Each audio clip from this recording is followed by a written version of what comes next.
বাড়িতে বেশ অনেকটা পরিমাণে কিন্তু ছানা ছিল, যেটা কেনা হয়েছিল তরকারি খাওয়ার জন্য। কিছুটা তরকারি খাওয়া হলেও অনেকটাই বেঁচে ছিল। আর এখন আমার যেহেতু মিষ্টির প্রতি আলাদাই একটা ভালোবাসা জন্মেছে, তাই বাবাকে রিকোয়েস্ট করলাম যে একটু মিষ্টি বানিয়ে দিতে।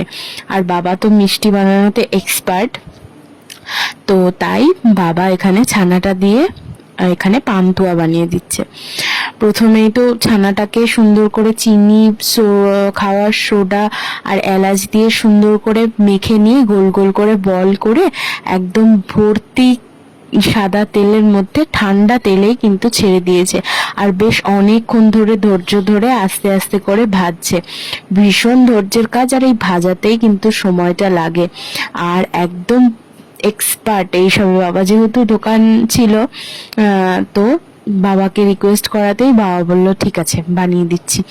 তো বাবা এখানে বানাচ্ছে পান্তুয়া, আর এত বড় বড় হয়ে ফুলেছিল।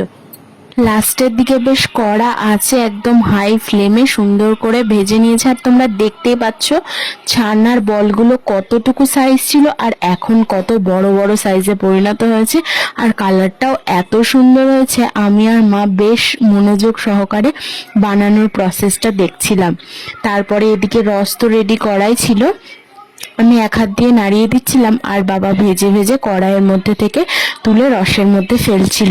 এইভাবে নাড়িয়ে নিয়ে বেশ মোটামুটি একটু আধ ঘন্টা রেখে দিলেই, কিন্তু আধ ঘন্টা 1 ঘন্টা রেখে দিলে আর একটু যদি ঢাকা দিয়ে রাখা হয় তাহলে কিন্তু এরকম দোকানের মতো পান্তুয়া রেডি হয়ে যাবে।